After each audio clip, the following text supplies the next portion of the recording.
Wonderful. Hi, everyone, and welcome to the Soil Health Training Program webinar series. This is webinar 10, Integrated Pest Management, and today is Tuesday, February 20th. We just want to thank the Lake Champlain Basin Program and NUIPIC for the funding to create and host these events. Couldn't do it without them. Today, I'm going to go over a similar agenda as usual, a quick course overview and a homework review, and then we will have two presenters. We'll have Steve Dwinell and Ann Hazelrigg, and we'll do Q&A after each of their presentations. So please keep those brains flowing and come up with any questions you have at any point in time. And then we'll go over what's coming for the next class. So where are we today? We are webinar 10 of 12. And so next week we will have some folks from the American Farmland Trust joining us to talk about soil health economics and funding. Quick homework review. Hopefully folks got a chance to read chapter 8 of Building Soils for Better Crops. If not, here's a quick overview. Do highly recommend taking a peek at that. And with that, I would like to introduce our first presenter, Steve Dwinell. Steve is the Public Health and Agricultural Resource Management. I apologize. Steve is the Director for the Public Health and Agricultural Resource Management at the Vermont Agency of Agriculture, Food and Markets. He was appointed Director of the Division of Public Health and Agricultural Management at the end of September 2022. Steve previously worked for the Florida Department of Agriculture and Consumer Services beginning in 1992 in the Pesticide Regulatory Program. Over his career, Steve has worked in the environmental consulting industry, served as chief of the FDACS Bureau of Entomology and Pest Control, assistant director of the FDACS Division of Agricultural Environmental Services, and director of the FDACS Office of Agricultural Water Policy. From 2018 to 2022, he was a quality assurance manager for Rollins, Inc., the parent company of a number of national pest management brands. And he has a master's in agricultural entomology from the University of Florida and is a board-certified entomologist. He's also past president of the Association of Structural Pest Control Officials, and served as co-chair of the Managed Pollinator Protection Plan Committee for the Association of American Pesticide Control Officials, and is currently the co-chair of the AAPCO Endangered Species Act Working Group. He lives in Orwell, Vermont with his wife and 5 rescue dogs, 1 cat, and a varying number of chickens. Their house is on East Creek, and they enjoy daily walks to watch the Cascades and the changing seasons. Steve, thank you for joining us with all of your background and all of your knowledge. We are very grateful to have you here today. And I will let you take it. Yeah, thanks. Thanks for the opportunity. Glad to be here. Glad to talk to you folks. What Lauren asked me to talk about today is sort of an overview of how pesticides are regulated in Vermont, and then some developments that are in the offing relative to pesticide regulation. And so I'd like to do that. And I guess we'll have time for questions and answers at the end. And also, I'd just like to, my email is on the slideshow, and anytime you have questions about pesticides, pesticide regulation, or any other programs that our division regulates, we also regulate registration and distribution of fertilizer products. We regulate registration and distribution of feed products, commercial feed products, seed. We also regulate apiaries, and we regulate the plant nursery industry. So we have a pretty broad range. We actually have 18 different statutes we're responsible for under Vermont law, and we have 19 people to do it. So you can do the math. We're pretty busy. But anyway, I'm going to go ahead and start sharing my screen. And Lauren, just so you know, I've added 1 slide since we talked. So Okay. One thing. So it'll be a little different than what I sent you. But anyway, I'll go ahead and start it.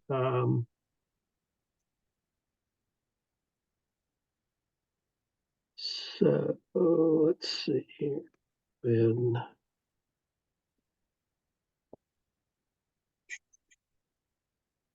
for some reason, let's see. If you click on slideshow. Yeah, I'm trying to find it. It's it's in between animations and record at the top, the very top bar. Yeah, the problem is the way you've got the Oh, you should be able to Oh, okay, drag I see. that There you go. down. Yep. Yeah, there you go. Okay, here we go. Sorry about that. That looks great on our end. Okay, you see that? All right, great. Let's start going. And you know, just keep me on time if you would. So anyway, what I want to talk about is pesticide regulation in Vermont, and I'll talk about pesticide regulation in general. And as Lauren kind of laid out, I've been doing this for quite a while. I started off as an extension agent in 1982, so been doing this for a while, and have been involved in pesticide regulation, not just at the state level, but also at the federal level. Done some work for the EPA, even done some work for the internationally on pesticide regulation. So I've got a pretty broad range of experience when it comes to these issues. But anyway, so what I want to talk about is, let's see, let me get this working. Yeah, so first of all, just the definition, what are pesticides? And I'm actually going to take my, well, so what are pesticides? So pesticide is a pretty general term. It's any substance or mixture of substances intended for preventing, destroying, repelling, or mitigating any pest. It also includes plant regulators, defoliants, and desiccants, and also materials used as nitrogen stabilizers. I don't know if we do that here in Vermont. Probably not. That's more of a Hey, common. Steve, Yeah. I think you went to the next slide, but we're still seeing the first slide. Huh. I did go to the next slide. So I wonder what happened there. Oh, screen sharing is paused for some reason. Where's my screen sharing paused? You might have to stop sharing and reshare. I apologize. Okay, let me try that again.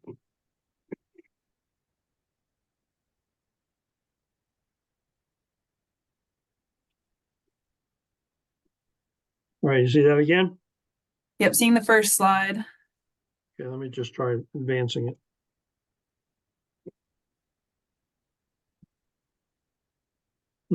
It's not advancing. This is annoying. How's that? See that? Yes, beautiful. Okay, so anyway, so what are pesticides? Let me just repeat. So pesticides are materials used to control pests, basically, but they're also used. There are also things that are marketed as plant regulators, defoliants, or desiccants are also pesticides. And do any farmers use nitrogen stabilizers in Vermont? I don't know if that's a practice up here. It's a practice. I've heard it mentioned before. I don't know how much it's used. Yeah, it's used mostly in the Midwest, where they inject ammonia into the soil in the late fall or early winter, and then they apply a nitrogen stabilizer to keep the bacteria in the soil from changing it into nitrate until the soil warms up. It's just a way to extend the growing season. But anyway, the point about pesticides is anytime, and it's sort of the background here is the original pesticide regulations were really consumer protection laws, because back in the 1920s, 30s, people were marketing products to control pests, and there was really no guarantee what those were or what they did or what they contained. And so as part of the whole, development of regulation, federal regulation in the US, there were some laws passed about pesticides. But basically the idea is anytime anybody markets a material and makes what's called a pesticidal claim, in other words, they say this product will control a pest, then they have to be registered as pesticides. And that it can be anything from, a sanitizer used on a surface, if they say it controls bacteria or fungi or viruses or whatever, that's a pesticide, to materials used to control weeds, materials used to control insects. And we'll get into some of the examples of that, but it's a broad category. That's the main point. So these are the different kinds of pesticides: insecticides, herbicides, fungicides, rodenticides, and there's a lot of different kinds. But the thing to keep in mind here is that pesticides is a broad category. A lot of people make the mistake of thinking that pesticides are just insecticides, but that's not true. There's all these other materials. And, one thing that people commonly do is they say pesticides and herbicides. And I misspelled pesticides there. I just noticed. No, I guess I did. Anyway, so herbicides are pesticides. And there's no, so somebody says pesticides and herbicides, then That's kind of inaccurate. Herbicides are pesticides. Fungicides are pesticides. Materials used to control rodents are pesticides. The antimicrobials and disinfectants, so anything that's marketed as a cleaner and they make a claim to control, to kill bacteria or viruses, that is a pesticide. So if you go into the grocery store and you buy a bottle of bleach, and the bleach says something on it like controls viruses or kills bacteria, that's a pesticide. It has to be registered as a pesticide and is regulated as a pesticide. There are bleach products that do not make those claims that are sold. They're not pesticides. They're sold as cleaning materials for laundry. They don't make any pesticidal claim. They make a pesticidal claim, then it's a pesticide. There have been products registered that are essentially just salt, just table salt, in a solution, salt water. If they make a pesticidal claim on it, it has to be registered as a pesticide. And we've had, the federal government, EPA, and us also, we spend some amount of time tracking down people who are marketing products that make pesticidal claims and have them registered. We come across, 10 to 12 a year in Vermont that people are selling something and they're saying, a lot of them are the mosquito repellents. People will sell a product. It's not uncommon to go into a convenience store and they'll have something on the shelf that says, use this to, mosquito repellent. And if it's not registered, that's a violation. That's a pesticide. It has to be registered as a pesticide. So we spend a fair amount of time doing that. So again, pesticides are used to manage pests. They are insects, weeds, fungi, rodents, bacteria, viruses. The list goes on. One of the big uses is weeds and invasive plants. So people who conduct restoration of native areas will frequently use herbicides because often the best way to control an invasive plant is a herbicide, selective application of a herbicide.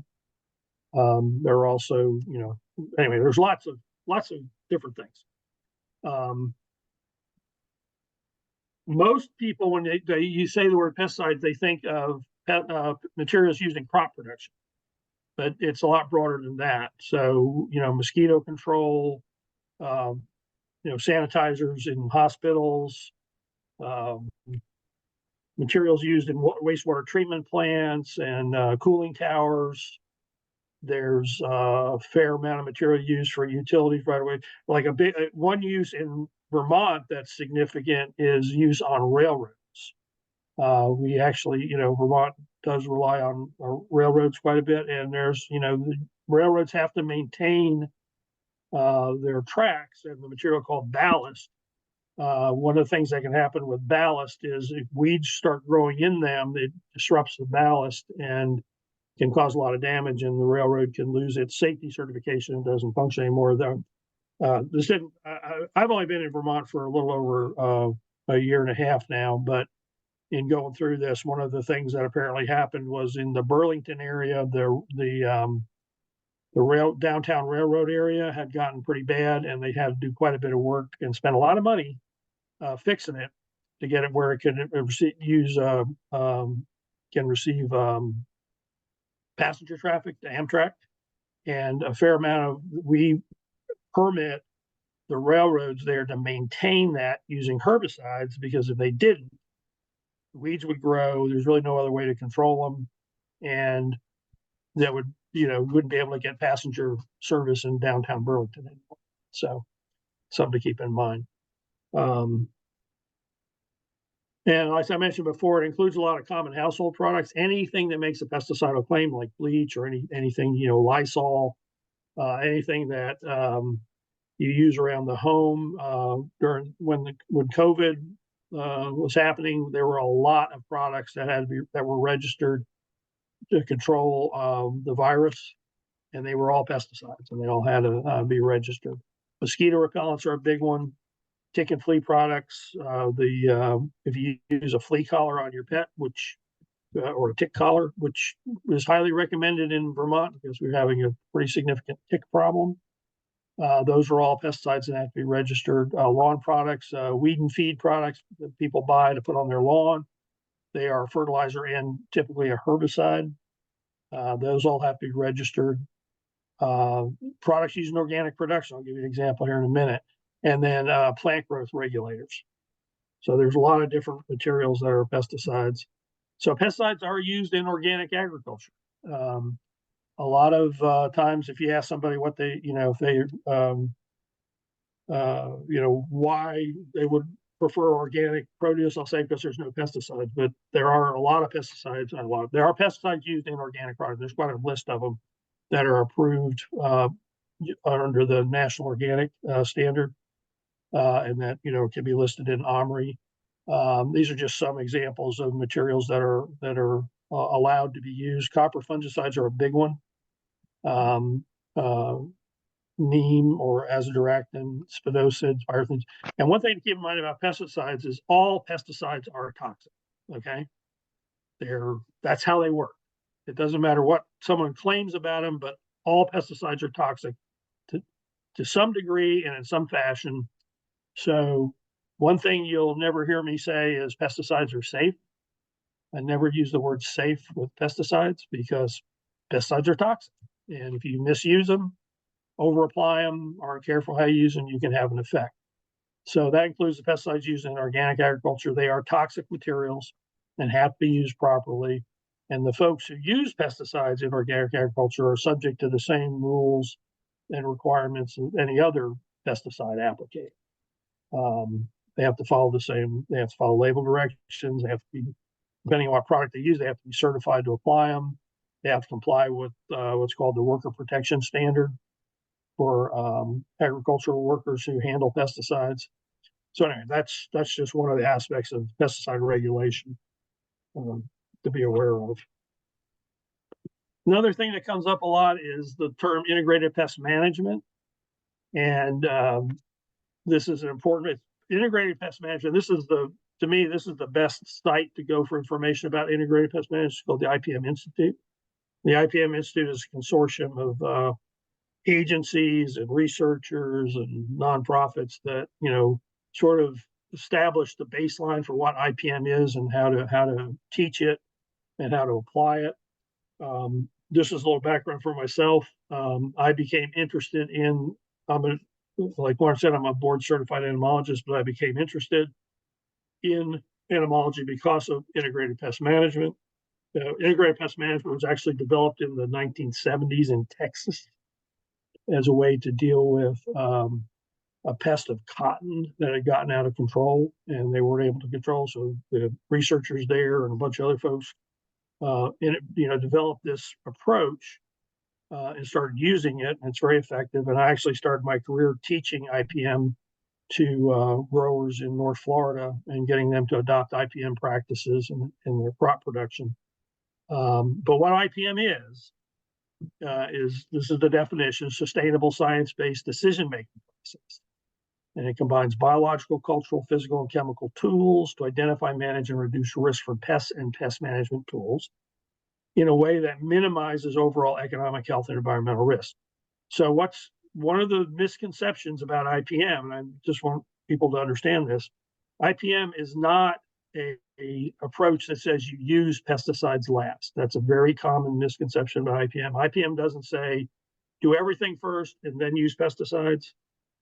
That's not necessarily true. In many cases, not many cases, a lot of cases, it's better to use a small amount of pesticide early in the process rather than wait until you have a serious pest problem and then you have to use a lot of pesticides. So depending on what the pest is, what the crop is, or what the pest management situation is for structural pest control or whatever, it's in a lot of cases, once you've gone through the process deciding the best way to control the pest, using a pesticide first may be the best option, as opposed to waiting until you've done everything else and the pest is under control. What IPM tries to do, though, is get people out of the idea of when you see a pest, you automatically apply a pesticide. You always the way IPM works best when there is good knowledge and understanding of the biology of the pest, how the pest interacts with whatever it is you're trying to protect, how all the other factors involved are, work together, and you pick the approach that does, gives you the best way to control it in a way that minimizes, economic impacts, health impacts, environmental risks, and it works well. And I don't have a slide on it here, but I'll give you an example in apple production in Vermont. They use this a lot. So one of the big issues in apple production is a couple of different fungal diseases that can affect the growth of the apple.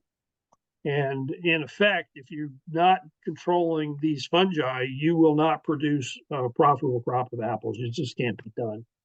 So you have to control these fungi. In the past, the practice was to use fungicides on a schedule, every 2 weeks or something like that. They would go out and treat it. But through research and the work of extension research, essentially, and agricultural research, they were able to develop a climate-based model that predicts when the fungal spores are most likely to be a problem in an apple orchard.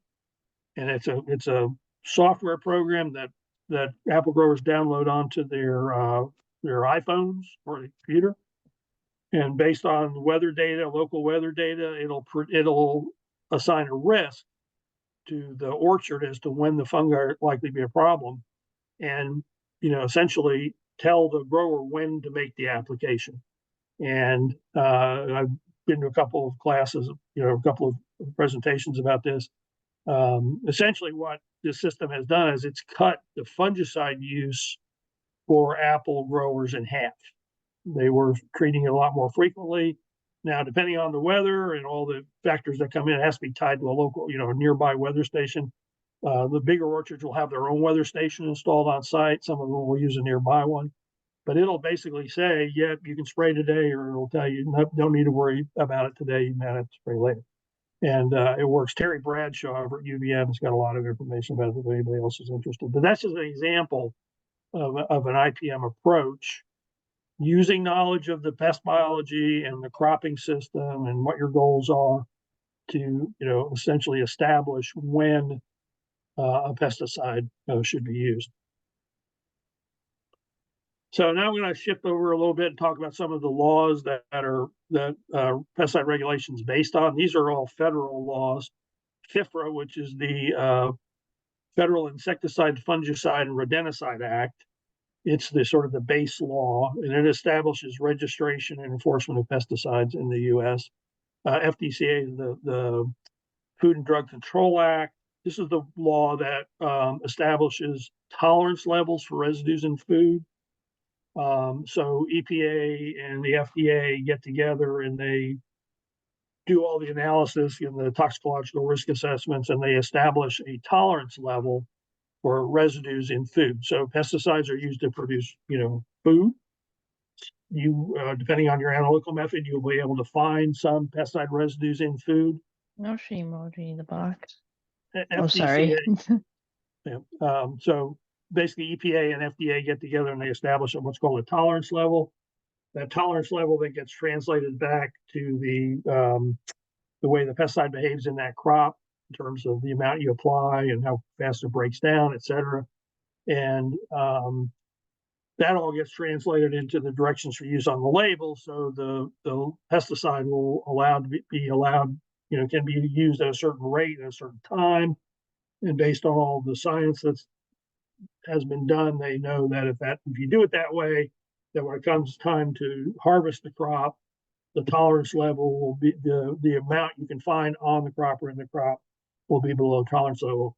So this is something that's very well established. Every year, the FDA publishes, or the USDA publishes, a report of the pesticide residue levels found, and they're always, 99% of the samples are below tolerance levels. You probably have seen a competing report that gets issued by another group that says we found 15 pesticides in strawberries.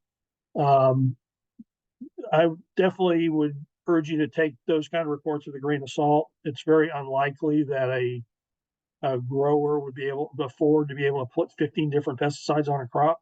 So I'm not sure where they get those numbers, but they don't make a lot of sense. But the FDA and the US EPA, they do the studies and they do the thing. And one thing to keep in mind too is that the US and the EU have the strictest regulation on pesticide use. So there's always an issue with food coming from produce, especially coming from other countries, whether they're meeting those same tolerance levels. And so the FDA spends a fair amount of time tracking that down too. So another law is the Food Quality Protection Act, FQPA, and it is sort of a add-on to the Food and Drug Control Act. It established a extra safety factor for pesticide residues. It actually requires, so whatever the level is established through the use of toxicological studies, then FQPA requires that level be reduced by a factor of 10. So there's a 10-fold safety factor for residue tolerances in food as a result of the FQPA. The FQPA also establishes a thing called a standard of reasonable expectation of no harm for the use of pesticides, which is the way EPA then evaluates whether a pesticide use can be used in a way that there's reasonable expectation of no harm and a benefit from the use. So you've heard the term risk-benefit analysis. So when pesticide regulation uses that approach, a risk-benefit analysis, if they're, like I said before, all pesticides are toxic. Pesticides always have a risk, but if the benefit exceeds the risk and there's a reasonable expectation of no harm from the use, then the product can be registered. The last law, this is a little just more obscure, is the Pesticide Registration Improvement Act. And this is just a law that sets up how registration fees are collected from pesticide registrants to support data review and creates a framework or an infrastructure for how that gets done. Again, for a product to be marketed in the United States with a pesticide claim, it has to be registered by EPA. So again, that's just what this says here. So they have to be registered by EPA, but they also have to be registered in each state. So each state has what's called the state lead agency for pesticide regulation. Our agency, the Vermont Agency of Agriculture, Food and Market, we're the state lead agency for Vermont. So a product that's registered by the EPA nationally, if they want to market it or use it in Vermont, it also has to be registered by our agency. So they have to go through a separate registration process with us. Prior to being registered by the US EPA, they have to have a large set of data on health and environmental effects. Once all the standards have been met, then the federal government will register the product either as a restricted use or a general use. Restricted use means a person who applies the product or uses the product has to be certified, has to be a certified applicator. The states run the certified applicator process. We'll talk about that in a minute. For general use products, you don't have to be certified to purchase or use them. The other thing that FIFRA does, which is very unique when it comes to federal regulation, is it establishes that US EPA must work with state lead agencies and co-regulators. So unlike any of the other federal environmental laws like the Clean Water Act or the Clean Air Act and that, FIFRA, the pesticide law, it's written into the law that the US EPA has to work with state lead agencies. So we are legally and by definition co-regulators with EPA. And states actually have primacy over the EPA when it comes to regulating applicators, businesses that use pesticides, and the proper use of pesticides. So EPA does not have an inspection staff for pesticide use. They depend on the states by law that's written into it. And so we are the state lead agency. We get some grant funding, and we have our own funding also. But we're responsible for making sure pesticides are used properly in Vermont. So this is our program. It's in our division, the Public Health and Agricultural Resource Management Division. We have two laws, chapters 81 and 85, and then we have a number of rules, but the primary one is the Vermont rule for the control of pesticides, which was only updated in February of 2023. Prior to that, it hadn't been changed since 1991, so it was pretty outdated, and we had to do a bunch of changes. But now we have a good rule, updated rule, and these are the areas in which we operate. We, of course, register pesticides for distribution or use in Vermont. We're responsible for making sure that pesticide applicators are certified, and we provide training. UVM also provides a lot of training. We work with UVM on the training, but we're the agency that actually conducts the exams and issues the certification for people to use restricted use products. We inspect and enforce uses per label of regulation and permits. We investigate pesticide-related complaints. And then we issue a number of permits for pesticide use under some circumstances: right-of-way clearing and maintenance, aerial application of pesticides, mosquito control, larvicide and adulticiding, bird and vertebrate control, golf courses, terrestrial invasives, and then the category, excuse me, it's called experimental use. And this is when somebody wants to take a product that's not currently registered as that use, do some research on it to see if it could be a benefit, and then get it registered. And that's our website link down there. And there's a lot of information on that website if you're interested at all in pesticides in Vermont. There's a lot of information there. This is just the rule we updated. These were the sections that we changed it. And that QR code there, if you're interested, you can scan that QR code and get a link to the actual rule, PDF of the rule. We have 4 field agents. They're responsible for implementing this. They conduct routine inspections, investigate complaints, collect samples, and not just pesticides, they collect samples for feed and fertilizer also.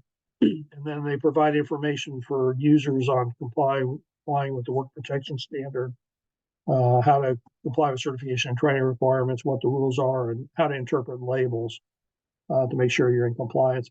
So these are the territories. We actually, Doug Johnstone, the territory in the south there, he just retired. So we're going to be looking for a new field agent there. We're advertising right now. And in north part of the state, we have a relatively new field agent, Jessica Tessier. She just started and has hit the ground running, doing a good job. But those are their contact numbers. One of the things that I just want to make sure people know too, because we've run into this a couple of times, if there are any questions or any complaints about pesticide use, you need to contact us. We've had a couple of instances where we have found out long after the fact that somebody thought that pesticides were being misused, or there was an actual misuse. We had a case where rodenticide was applied and a dog died, and it happened like a year and a half ago. No one told us. So we, always investigate those as a matter of priority. So anytime there's you think pesticides are being misused, we're going to investigate. That's our job. We will do it, and we'll do it as a matter of priority. So our job is to investigate any complaints of pesticide misuse. So just keep that in mind too. As far as pesticide registration goes in Vermont, all pesticides are registered as one of 3 classes, A, B, or C. Class A products are federally restricted use products, or products that we've decided are state restricted. And we make them state restricted if they are intended for commercial use, or they are agricultural uses and they have a relatively high concentration of active ingredient. They'll require some special handling, or they require mixing and loading. Pretty much all agricultural pesticides that are used in agricultural production are Class A products, state restricted use, which means to use them, the applicator has to be certified, have a certification from us, and or operate under the direct supervision of a certified applicant. Second category is controlled sale. Controlled sale are products that they don't require that you be a certified applicator to buy them or use them, but the places you buy them are intended to not be your general consumer sale points. And mostly turf products, things used in golf courses or by the turf, the lawn and landscape industry. There's a few other things in there. And then Class C is the bulk of them. Those are consumer products, and that could be anything from bleach to citronella candle to, mosquito repellents or any of the health products that you would buy for use around the home. Consumer products are pretty much ready, or we call ready to use. They don't require any mixing, so that you buy them in the formulation that you're going to make an actual application. And in terms of the number of products we have registered for Class A, we have 1,706 products registered currently. Class B, we have 2,942 products. And Class C, we have 6,840 products registered. Lauren, I think I might want to pause just for questions at this point, if that's okay, because we're going Sure. off. The next section is a whole different thing. How are we doing on time, by the way? You're doing pretty good. Okay. We had a comment in the chat. Nicole, I don't know if you want to come off mute to speak to this. You're welcome to if you'd like. Yeah, thanks, Nicole. I don't know if you want to just repeat your comment or speak to it. Yeah. Sure, from Vermont Organic Farmers. I just wanted to clarify that you're totally correct, obviously, that organic producers use pesticides, but I was just trying to put a little more nuance on it because the regulations actually require that they prevent pests first. So they have to show that they're doing crop rotations or other pieces before they can be allowed to use pesticides. And then the pesticides that are allowed go through a rigorous kind of criteria, how it impacts health, how it impacts the environment. And then they get on the list. And then that list, those pesticides get re-reviewed every 5 years. And there are no herbicides on that list except for one soap-based herbicide that's allowed to be used in ditches and roadways. So we're really talking about mainly, insect pesticides. Yeah, so I just wanted to add that. Yeah, fungicides. Yeah, copper fungicides. Pretty frequently. So yeah, thanks for that clarification. Hillary, is your question related to this? Yes. Perfect. So my question is, well, it's mostly related. I'm curious, do you also regulate chemical fertilizers? So say a golf course that's regulated for herbicides, pesticides, would they also be regulated for their phosphorus applications? And you would have, your group would have something to do with that? Yeah, we have a permit process for golf courses that requires them to have a nutrient management plan and specify any of the pesticides they use, whether it be a fungicide or a herbicide. And we have a list of products we have two lists. One is things that are, I can't remember the exact terminology, but basically they're allowed to be used because they have very little chance of leaching into water. And then there's another group that has, more water solubility, but then there's a process they have to go through to document that they're not causing water problems. But yeah, we're probably one of the only states in the U.S. that has that kind of process. And it's been in place for a while now. But all the permits, I think there's 67 golf courses that we permit, but they include the nutrient management. Thank you very much. Thanks, Hill. Mel, go ahead. Sure. So my question goes back to the definition you gave for pesticides, and I think you said that, correct me if I'm wrong, please, but that anything that claims pest control has to be regulated as a pesticide or registered rather. Yeah. So I'm just curious, what does control mean? Because I as someone with very little knowledge on pesticides, yeah, it doesn't have to say control, it just has to make a claim. A claim, So, okay. It just says this will do something to a pest. So repellents could be pesticides. And there is another category which I didn't get into, but which we can talk about real quick. So like I said, all products have to be registered. There is a category called it's under FIFRA section 25B, And those are products that contain materials that are generally recognized as safe, such as like, essential oils or, even types of food products like cinnamon and, so if you go to a place and they have green pesticides, a lot of them have, different types of essential oils or whatever. Those are making a pesticidal claim. They are what's called exempt from regulation under FIFRA, under the federal law. If you look at the label, it'll even say this product qualifies as a 25B product exempt from federal registration. They still have to be registered in Vermont, though. So we have a number of products that are pretty much all in the Class C category that are what are exempt from federal registration, but still have to be registered in Vermont. And a lot of states do the same thing because our definition is a little broader and we don't have an exemption from registration.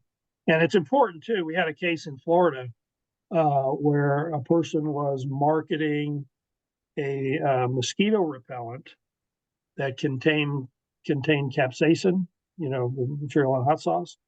Capsaicin is recognized by EPA as a generally recognized as safe product. It's not considered, so you don't have to register it federally. But this particular product came to our attention because people would put it on and it had so much capsaicin in it, it destroyed their corneas. They basically lost part of their eyesight from using this product, which a person was just selling. They made it up at their house and they were selling it at like 7-Elevens or whatever. And it needed to be registered.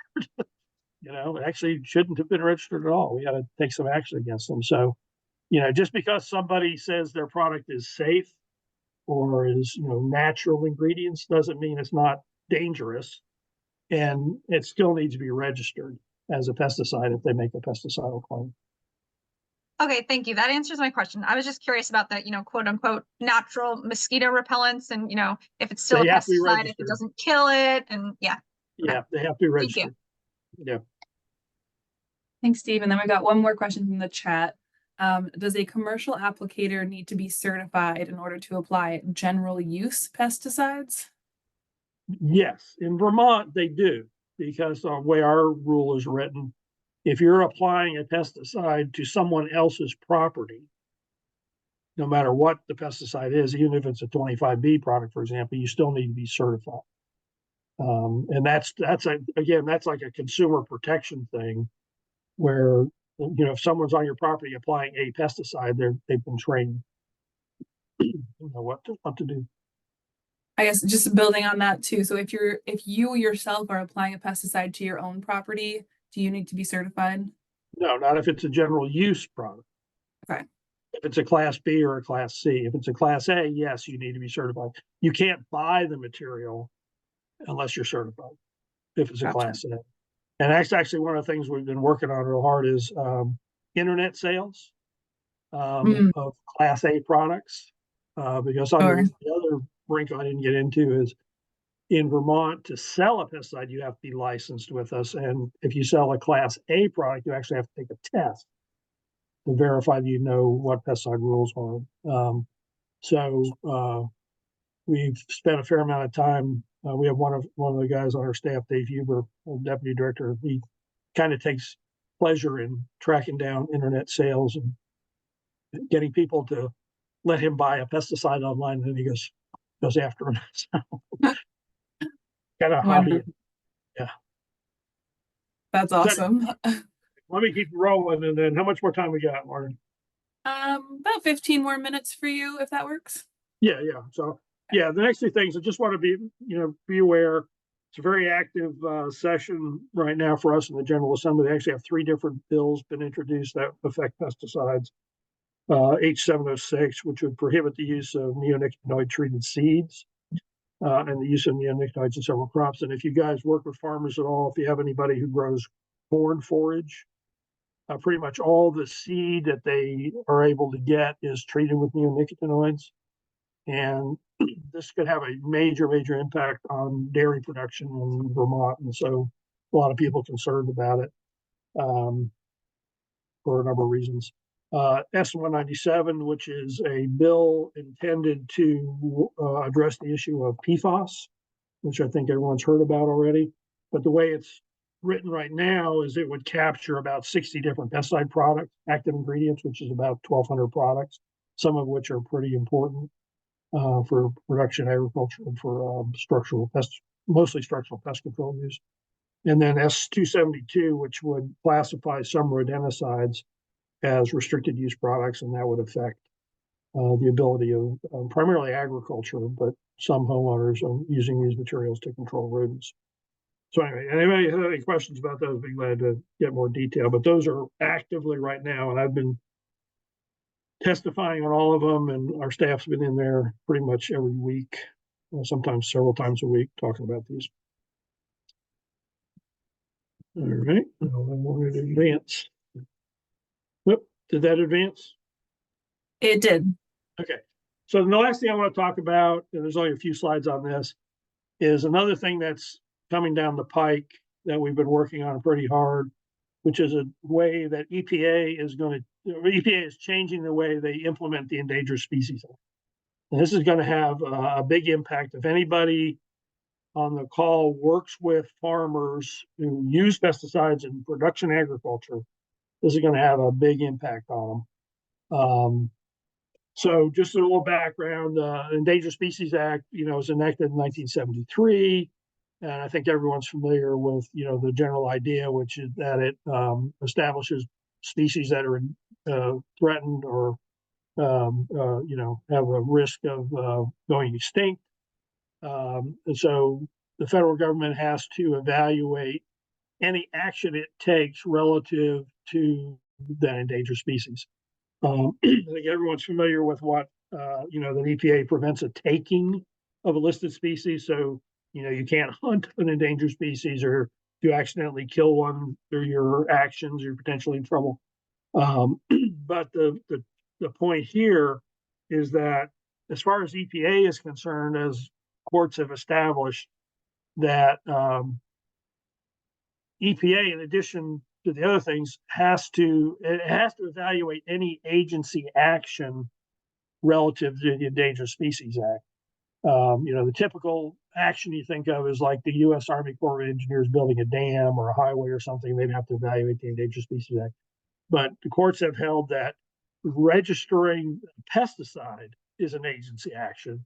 And so EPA registering a pesticide has to evaluate its action relative to its responsibility over the ESA. I don't want to go back one slide. Yeah, so I'm sorry, I skipped over this, but so in addition to preventing taking, federal agencies have a higher duty, which is they have to evaluate whether or not any action they take would jeopardize a listed species or result in adverse modification of designated critical habitat. And the acronym for that is JAM or JAM.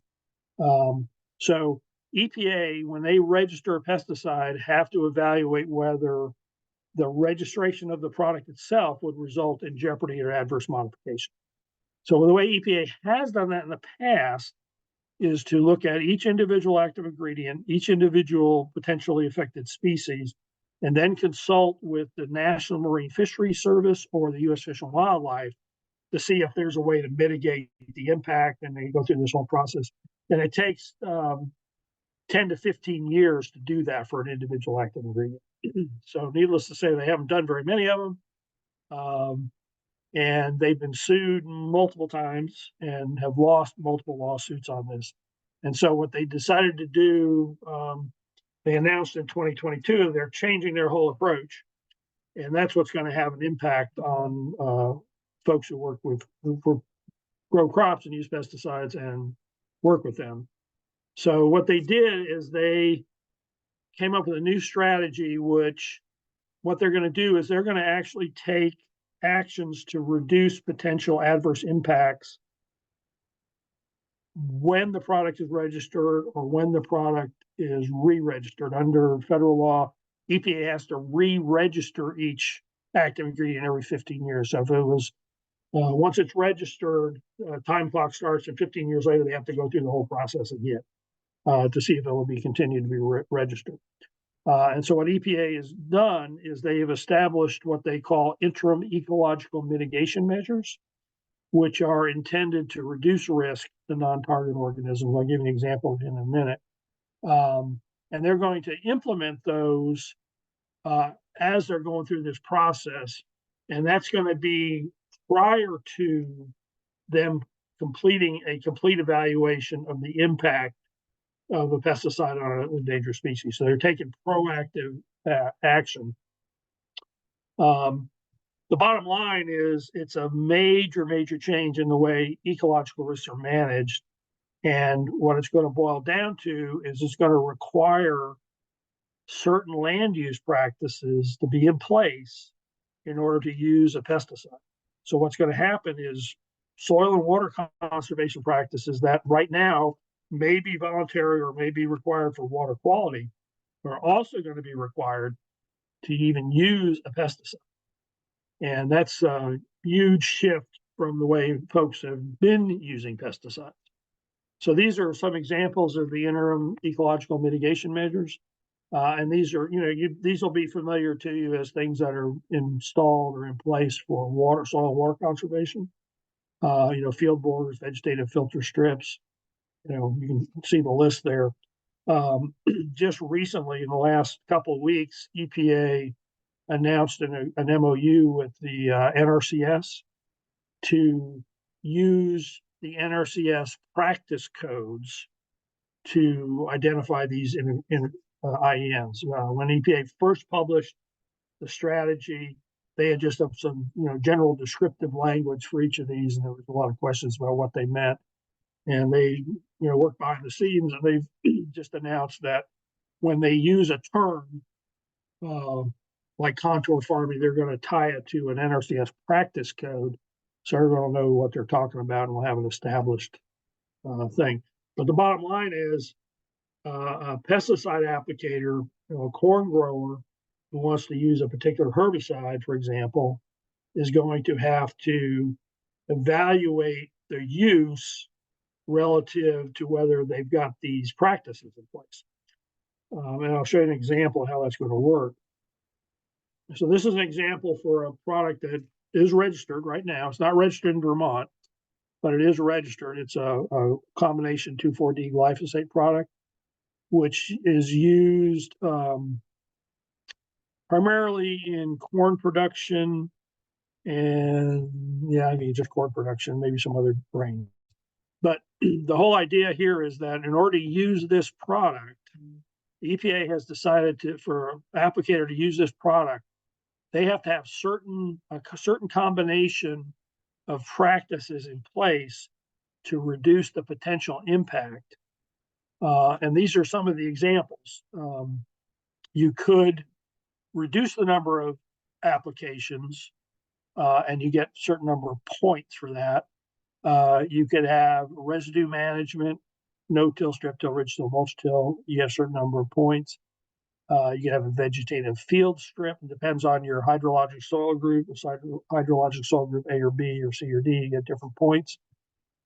Field borders, cover crops. Bottom line is you have to have some combination all together. And I think for this one, for this cropping system, you have to have a total of 4 points before you can use a product. So you can see you have different ways you can do it. But potentially, if you didn't have these in place, then you couldn't use the product. So that's what they're doing. This is in effect now, and this is the approach they're taking under what's called their herbicide strategy, which they released in the middle of 2023. But the same approach is going to be implemented for insecticides and fungicides that over the next couple of years. But what it really does is for a crop producer who has a certain pest management plan, in addition to deciding what typically nowadays, if you want to use a product, you look at the price, you look at the efficacy, you look at your application equipment, maybe a few other factors. But now, in addition to all those things, you're going to have to incorporate this decision-making process. And there's a big hurdle for implementation of this and for people understanding it, being able to use it. So what that will do is it's going to add a high level of complexity to decision-making process for ag producers. They're going to have to take all this into account. And then it's going to require the use of land management practices that are designed for different purposes, but in some cases will take a long time to implement.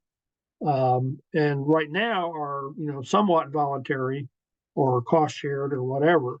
But it's going to use the products that they want to use. They're going to have these land management practices, and there's going to have to be a lot of training for all the folks that for the users, but all the folks that help the users, technical service providers, extension, conservation patrol, state agencies.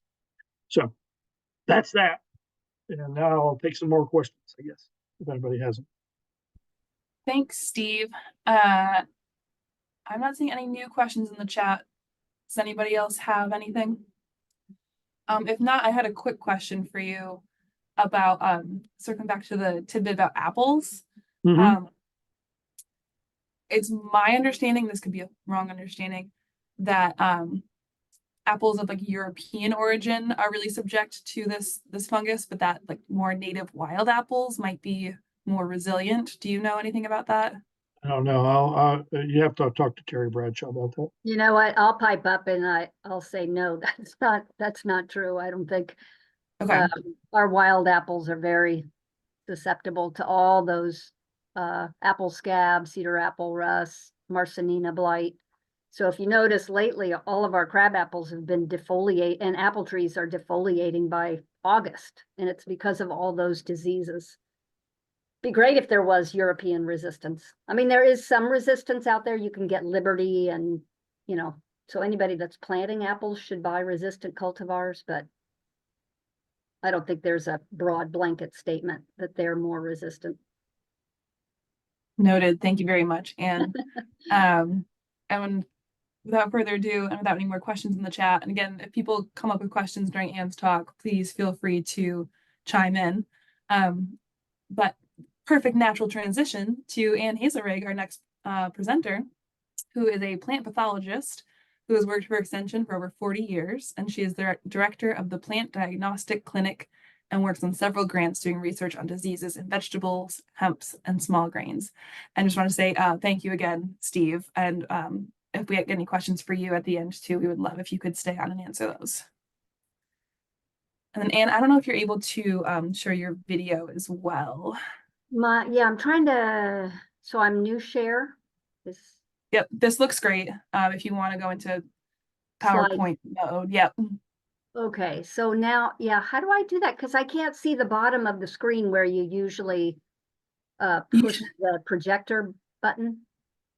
You should be able, there is one at the top. If you go all the way to the left where it says from beginning. Oh, okay, great. Perfect. Yep. And then if you want to put your own video on so we can see you, that would also be helpful. Oh, do you have to see me? I don't know how to do that. Oh, start video. Okay, got it. Perfect. Thank you, Anne. All right. Okay, you guys have to see me. Sorry. Well, just as a segue to Steve's talk, if all of you people are consultants and you're making any kind of a pesticide recommendation, you need to be a certified applicator. And there's a category called non-commercial government applicator, something like that. That's what I am at a university. That's what you would be with NRCS.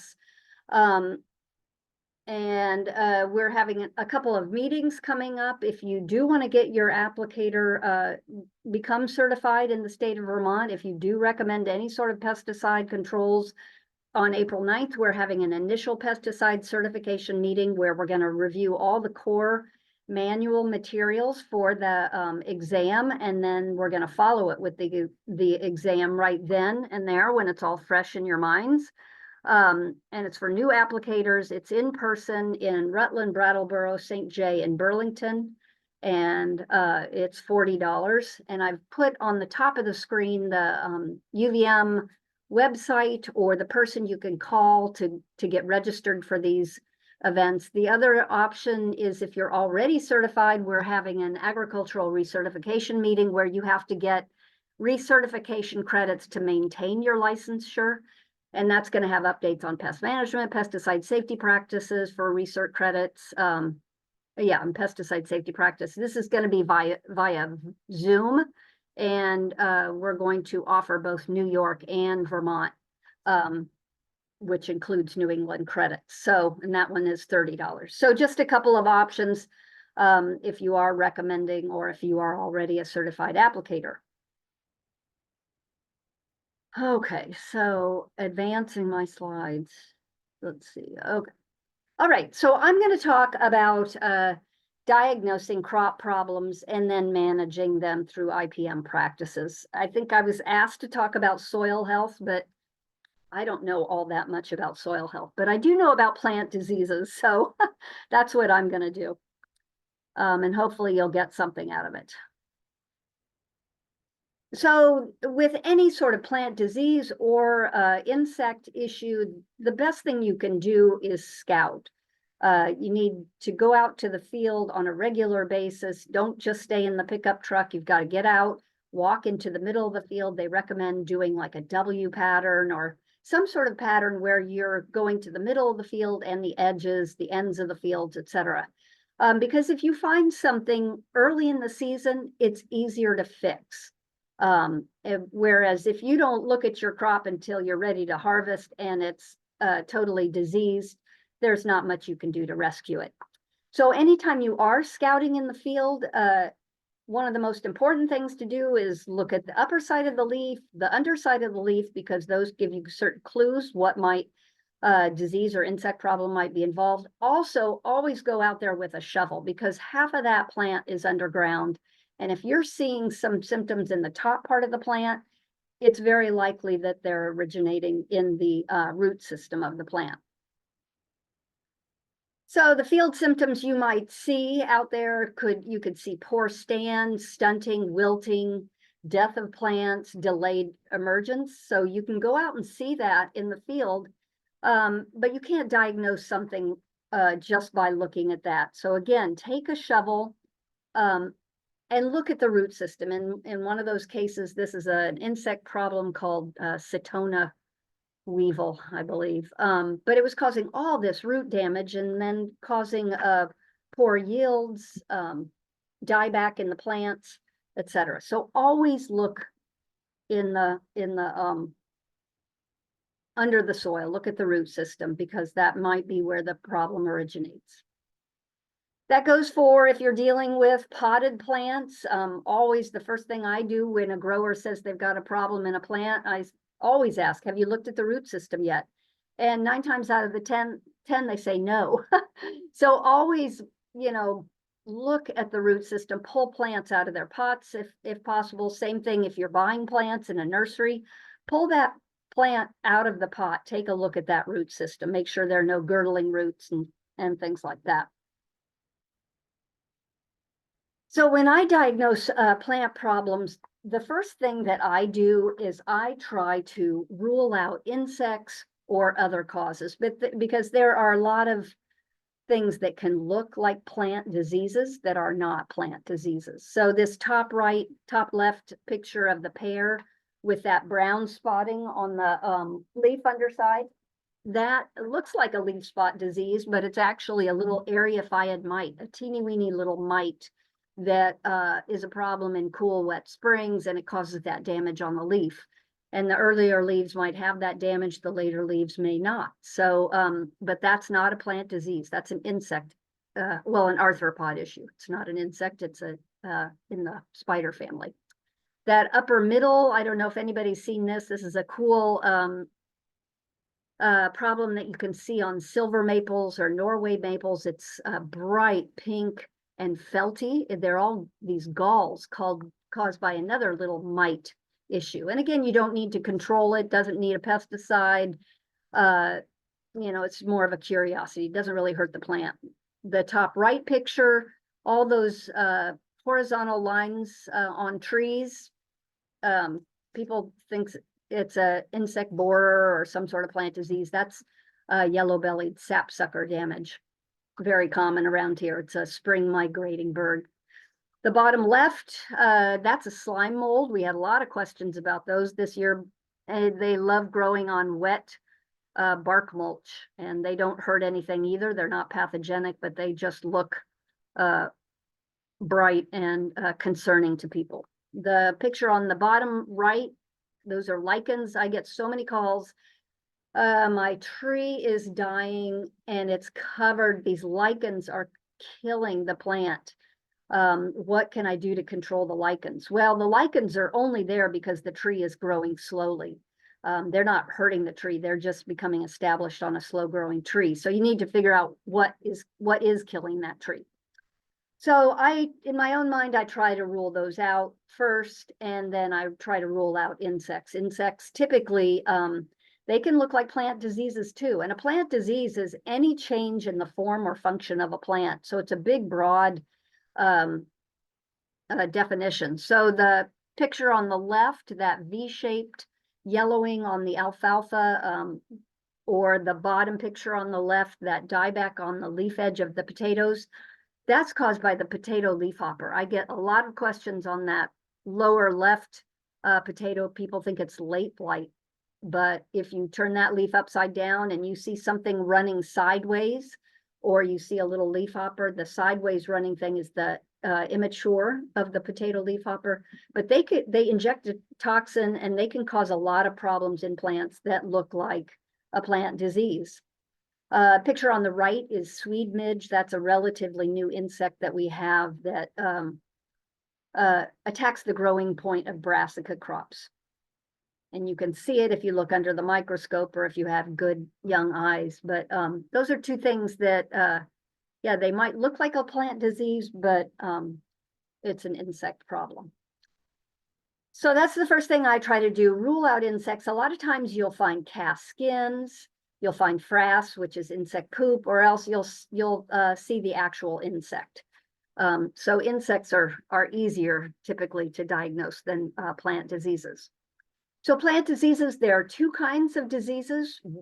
One is biotic, and those are living diseases caused by living organisms, fungi, bacteria, viruses, nematodes.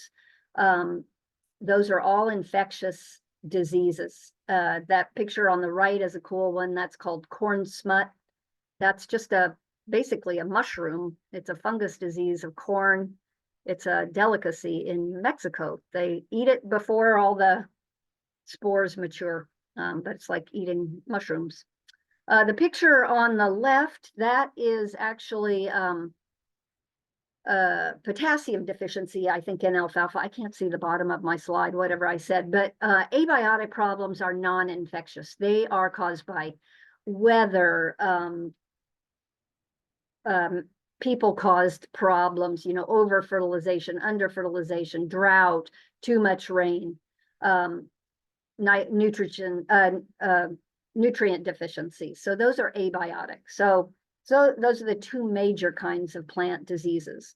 So in my mind, the next thing I do is I try to rule out whether it's abiotic, whether it's caused by, you know, a people pressure or a weather thing, before I start thinking of the infectious diseases.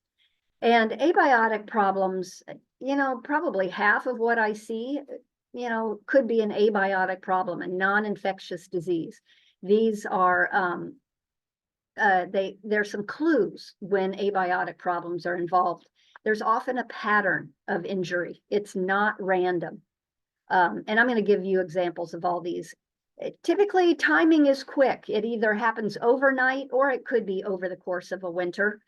But yet it happens more rapidly than an infectious organism. They don't work very fast. Often one age of tissue is affected. So that's another good clue. It doesn't progress. It may look like it does because more of the crop is affected as time goes on, or you see increasing symptoms, but it doesn't spread from plant to plant. It happens at one point in time.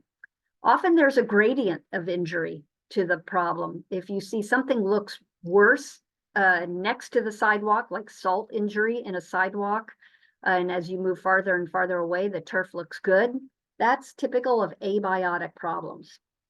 If you see more than one species of plant involved, that's another good clue it's abiotic, because infectious organisms are really host specific. Something that attacks a maple will not likely attack a tomato. But if you see the same problem in your maple tree, your turf, your tomatoes, and your cucumbers, then it's likely something you did, like over fertilization, or it's a weather issue. Abiotic problems, they should grow out of the damage because it's usually happens at one point in time, and then the new growth looks good. So that's something you can always look for, is try to check out that new growth, see how that looks. And there's no cure for abiotic stuff. Typically, they just grow out of it, but it's always helpful when growers learn that it's not infectious.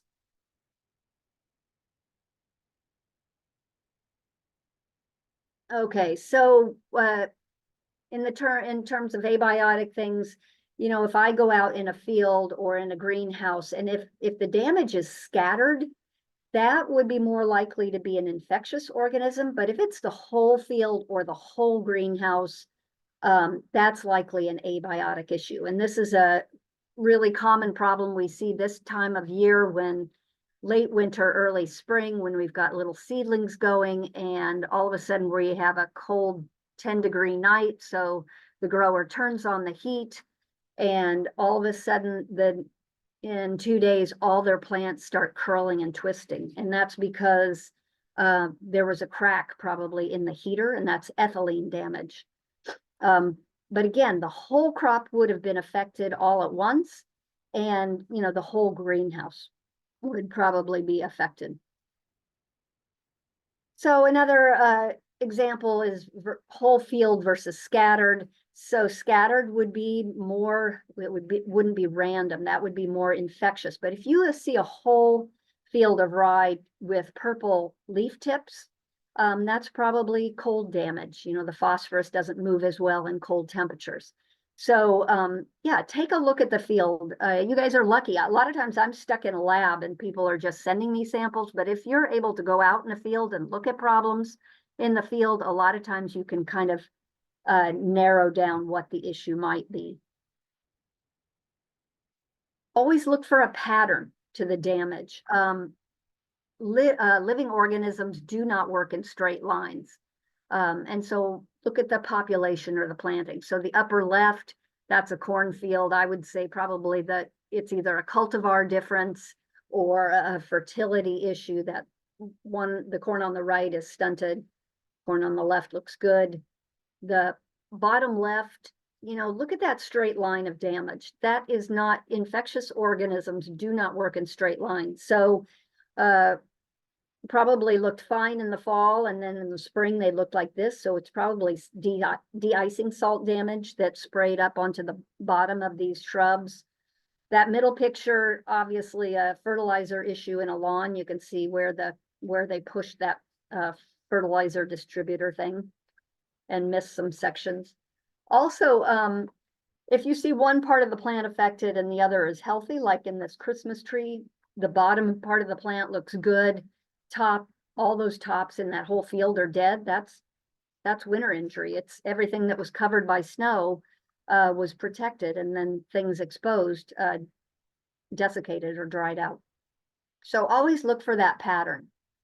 Timing, did it occur overnight? And you need to look at the area on the plant that's affected, and it will not progress. So this upper left picture, if I was out in the field, I would look at that fruit and look at the whole fruit, look at the underside of the fruit, and I'd probably notice, oh, those divots are only on the upper side of that fruit.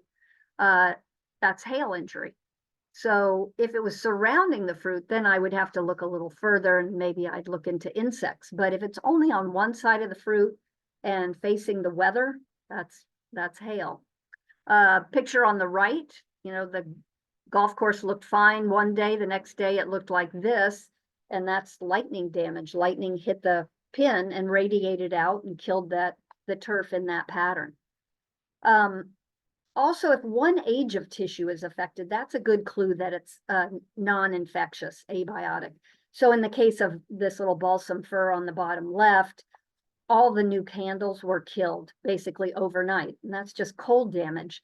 And the tree will recover just fine. But anytime you see one age of tissue affected, and it's typically the youngest tissue, because it's more vulnerable, but it could be, 3 sets of leaves down, maybe something happened 2 weeks ago.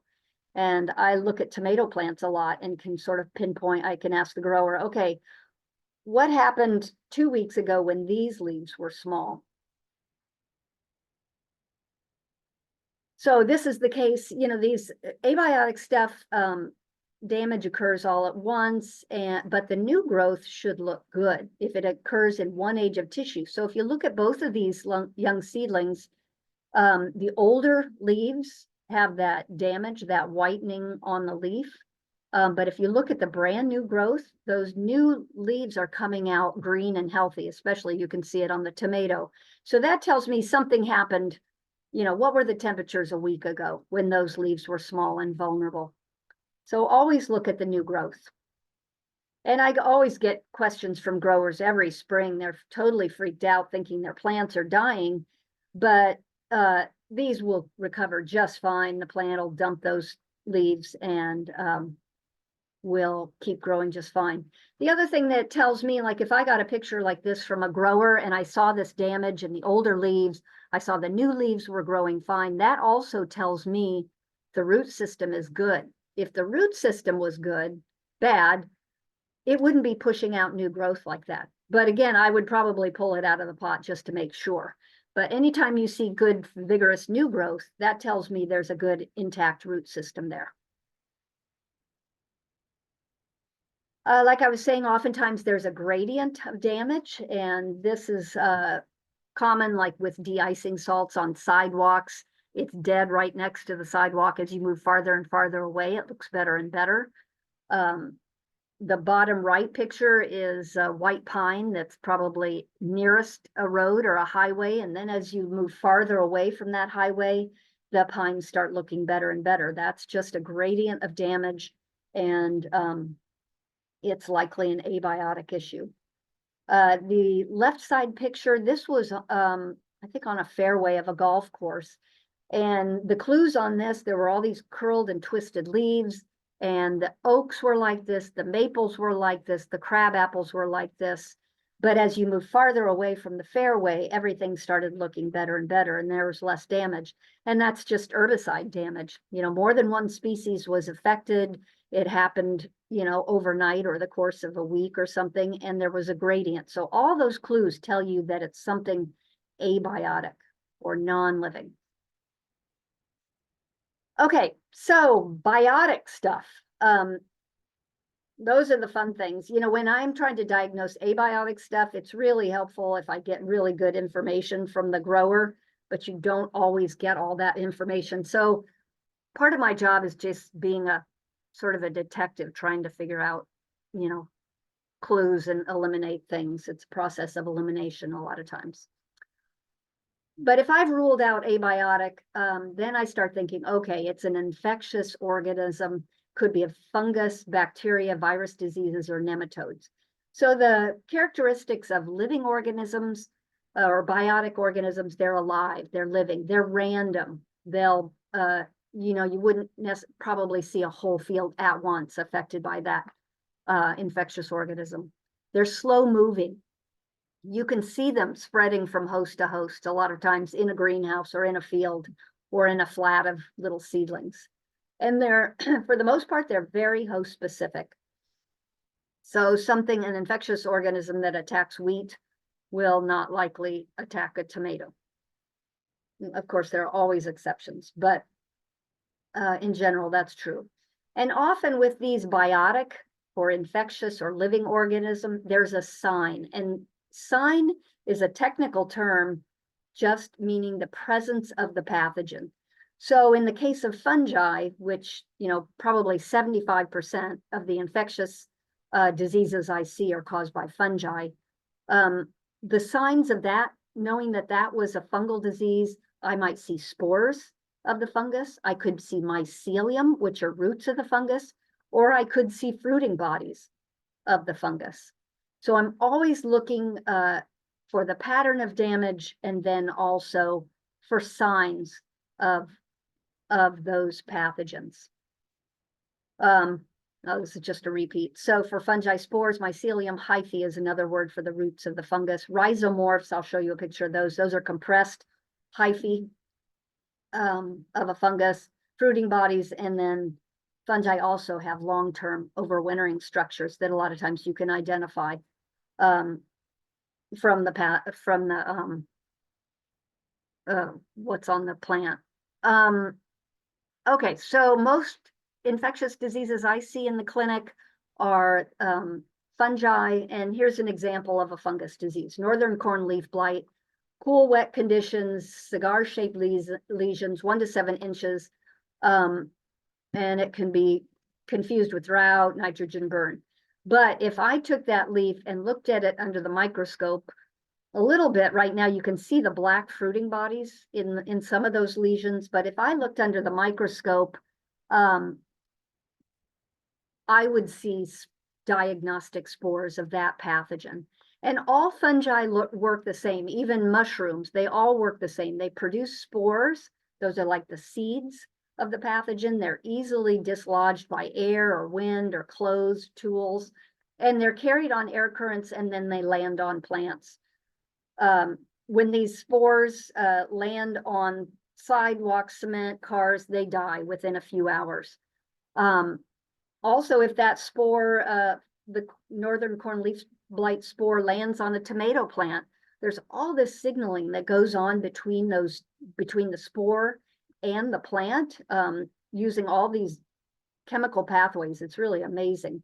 But the plant realizes that that spore is not a risk, and so it puts out no defense mechanisms. But if that spore lands on a tomato plant and it's a tomato pathogen, that tomato plant all of a sudden recognizes that as a attacker, and it starts building up defenses in the plant. It's really amazing.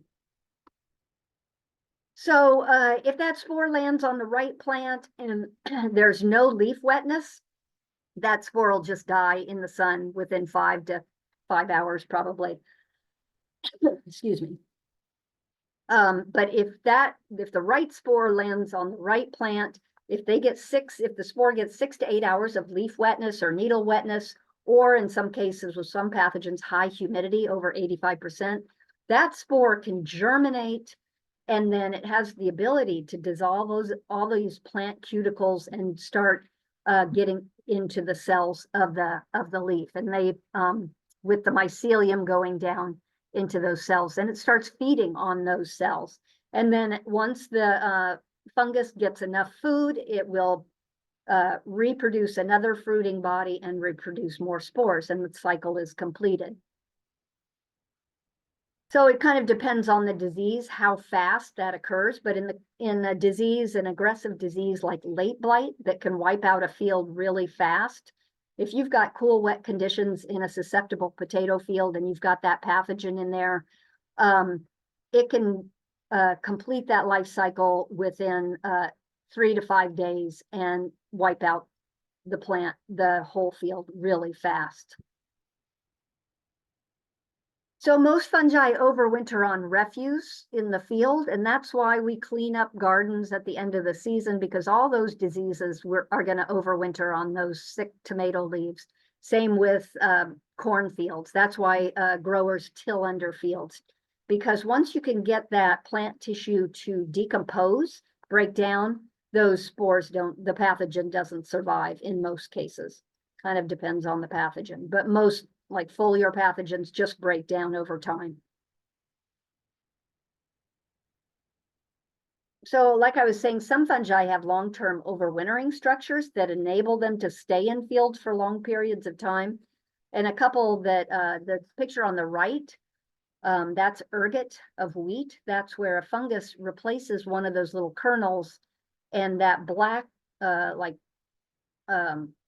hard structure growing out of the kernel is compressed mycelium of that fungus. So you're actually seeing the overwintering structure, and you know that's a fungus disease.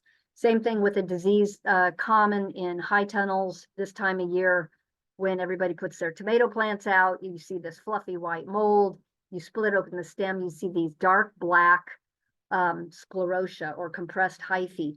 Those drop in the soil and they can survive. These long-term overwintering structures can survive for 7 to 10 years and reinfect when the right conditions and the right crop is back in the same place. That kind of stuff you want to clean up if you see it in your high tunnel or in your field.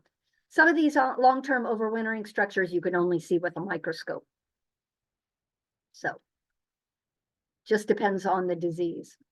So I was talking about signs of fungus diseases. You've seen these in the past, powdery mildew. You know that white coating on the foliage, those are spores of the fungus. You're seeing the actual sign of the fungus.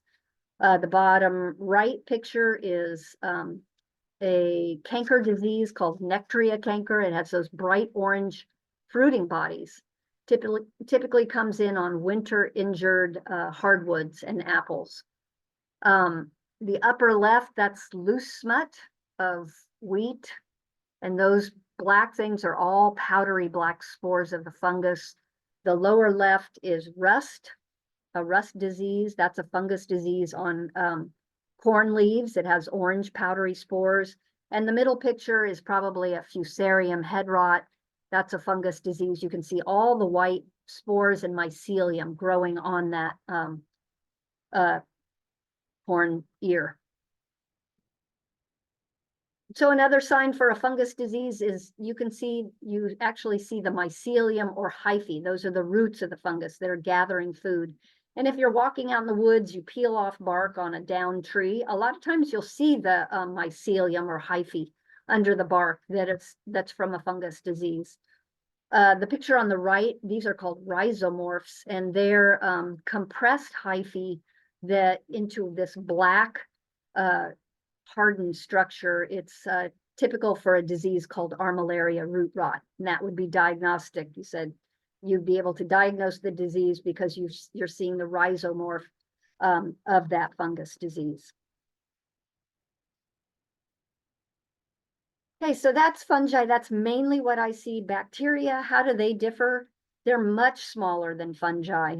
They have no long-term overwintering structures. They die pretty quickly in high tunnels and fields. They can't get into plant tissues on their own.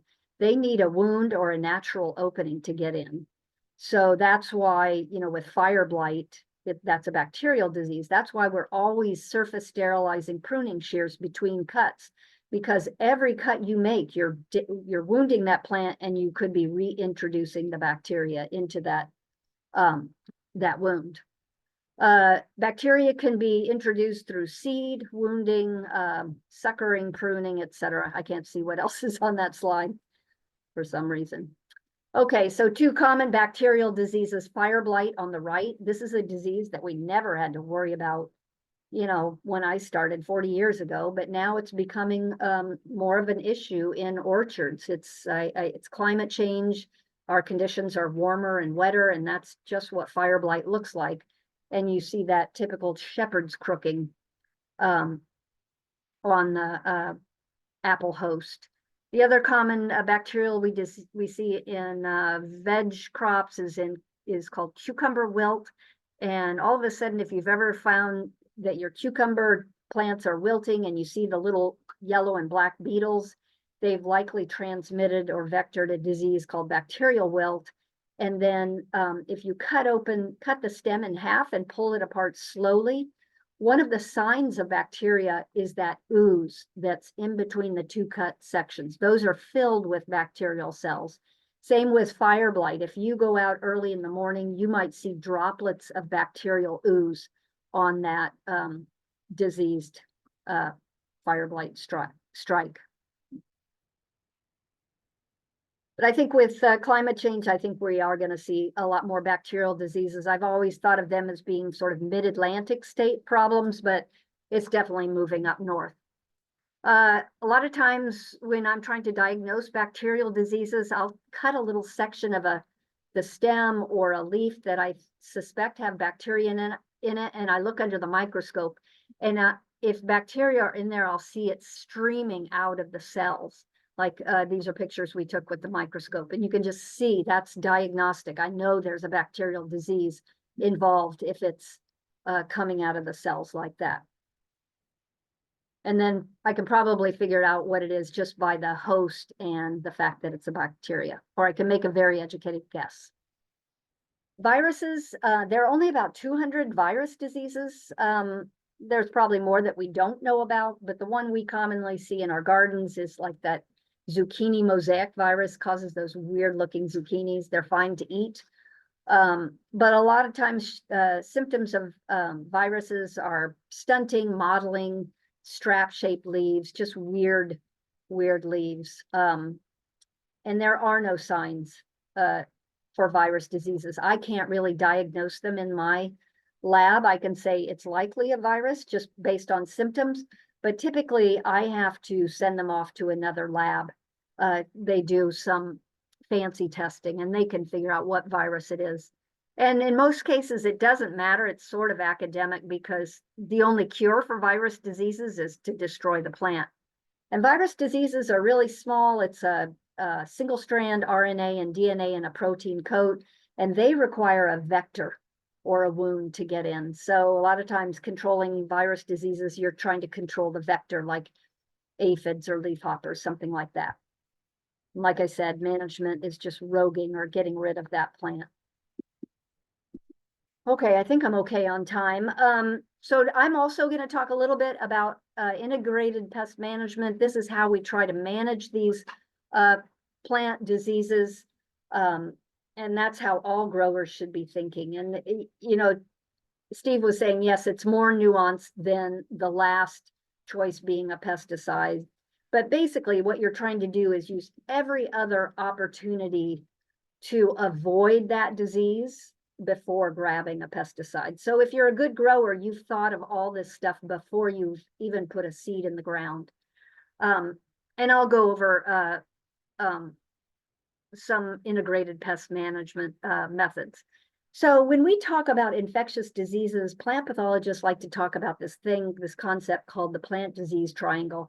And it's really simple, but it's really cool. It says that for a disease to occur, you have to have three things present. You have to have the pathogen, you have to have the proper environment, and you have to have a susceptible host. So when we're trying to manage plant diseases, we're trying to manipulate one of those sides of the triangle, because if you can eliminate one side or the conducive environment, even if you have the pathogen and a susceptible host, you won't have the disease. So that's how we try to manage diseases, by using something like the plant disease triangle. So the very first step in any sort of IPM program, if you're trying to manage the problem, get the disease or the pest identified first. And a lot of times you can do that if you go to university websites. If you say leaf spot, bright yellow leaf spot on apple tree, and you go to university sites, you'll probably see images of cedar apple rust, and you are able to identify the disease. But if you can identify the disease, then you can look at what the life cycle is and how you can intervene, what different things you can do to avoid that disease in the future. So if you can't do it, there are plant diagnostic clinics. I run the plant diagnostic clinic at UVM. There's a plant diagnostic clinic at every land-grant university in the country, and we are all here to help you try to figure out what disease you have, because one of the hats I wear is pesticide education and safety. So I feel like if I can educate growers as to what the disease problem is, how they can intervene without having to use a pesticide, I feel like I'm doing a good job. So that's always my goal, is to try to not have people grab a pesticide first. But like Steve was saying, it is nuanced. Sometimes the best thing to do is to knock back a population with a pesticide. So that's why you need to know the pathogen and the life cycle. But we are here to help, and if you're a researcher or a scout, you work for NRCS or NRCD, I'm happy to look at samples. I don't charge. A lot of times I'm getting more and more pictures, so you're always welcome to send me a picture first and see if we can figure out what it is just from the picture, because if you're seeing it, I may have seen it 4 other times, and I've been in my job a long time, so I see a lot of repeat things. So anyway, use the plant diagnostic clinic. We're on the UVM campus. So when you're working with home gardeners, a lot of times they have a very high tolerance level for some of these plant diseases, and you don't want to go out there and spray a fungicide for some of these fungal diseases. The one on the left is called tar spot. It shows up late in the season, really doesn't hurt the plant because it shows up so late. So you can live with a certain amount of disease. Same with the apple. That's apple scab on an apple, a susceptible apple cultivar. If you're a home gardener, do you want to be out there spraying 15 times to 20 times a season, which most apple orchardists have to do? Yeah, we can live with some of that tolerance of diseases and turn those into cider. They may not be fresh apples to eat. Okay, so let's look at the plant disease triangle and see how we can manage each side of that triangle when we're trying to manage disease. So looking at the environment, basically managing the environment, it's all moisture management. Remember how I said most fungi like that 6 to 8 hours of leaf wetness or high humidity? That's what you're trying to do, is decrease leaf wetness and humidity. So how have we done that in Vermont? I mean, we've got 1,000 high tunnels now, and that's protecting all these tomatoes from rain and protecting them from early blight and septoria leaf spot. Growers never have to spray for that anymore. If they've protected and there's no leaf wetness, they put the water right on the roots, right where the plant needs it, not on the foliage. So high tunnels have been a great addition to agriculture. You do have to make sure, there are some pathogens like powdery mildew that just like high humidity. So you need to be able to open up the sides, have fans, open up the ends of the tunnels. So you're not done just by having a high tunnel. You still have to work hard to keep that humidity down. Overhead watering, if we can avoid that, we've avoided that leaf wetness. And the worst thing this commercial grower could do is to turn these sprinklers on at 7 o'clock at night, let those leaves go through the night wet. They'd stay wet for at least 8 hours. And that's perfect for a lot of different fungal diseases to infect. So we use drip irrigation now. The thing I tell home gardeners, like I was saying before, we're seeing a lot of early defoliation in apples and crab apples from these various leaf spot diseases. The best thing a home gardener can do is anything they can do to get more air and light into that tree and get the foliage to dry off quicker, they'll have less disease. So the first thing they should do before putting on a sprayer is prune that tree, open it up so there are no crossing branches, gets good air and light penetration. That will decrease the amount of foliar disease you have. Say this picture on the right, that's powdery mildew and lilacs. If things are overcrowded or too many sprouts from the base, thin out that tree and you'll see less of that powdery mildew because you've decreased the humidity.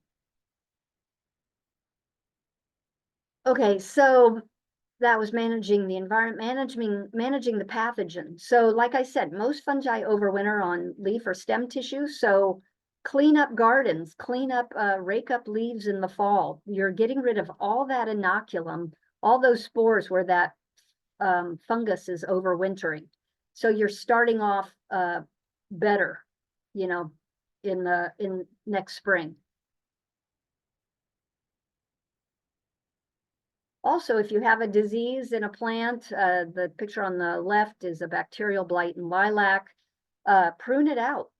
Open that tree up to more air and light, but prune it out, destroy it. Don't just drop it on the ground. Same thing with canker diseases. This one on the right is probably black rot in an apple tree. You want to prune that stuff out because it can keep producing spores that will infect healthy stuff. So good sanitation. Okay, and finally, managing the host. That's all about keeping plants healthy, basically.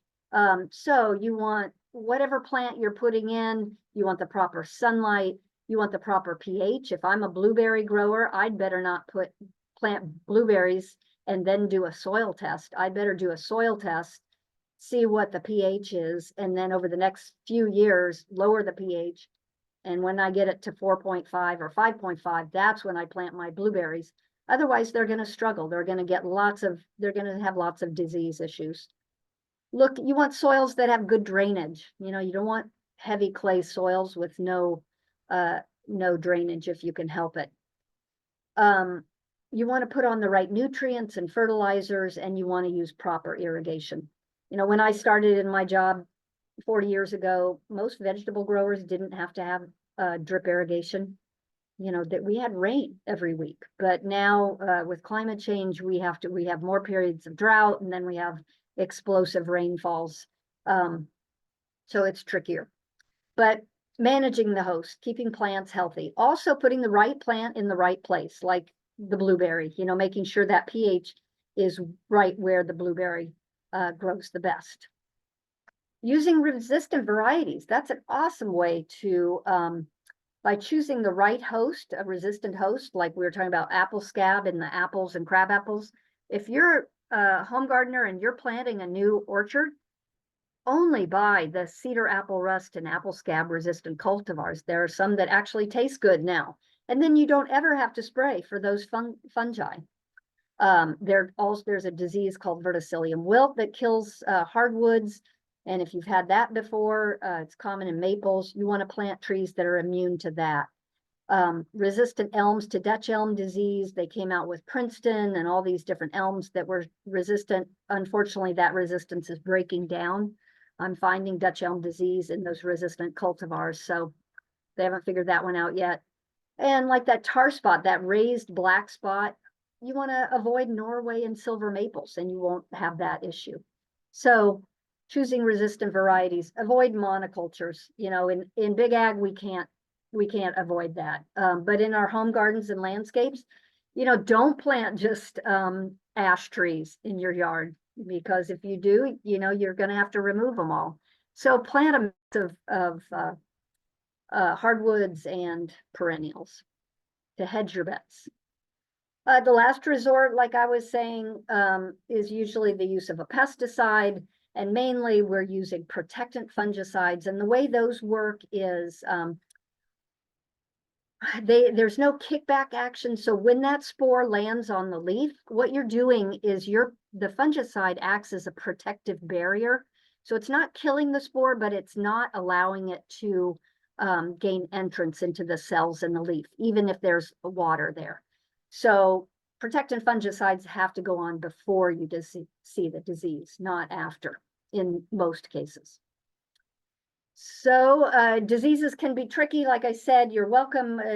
I have a website. You can just Google UVM Plant Diagnostic Clinic. There's a form where you can fill out. You can send me pictures. I think my email's there, or it's at the beginning of the talk. And I'm happy to help you, and I'm happy to take questions.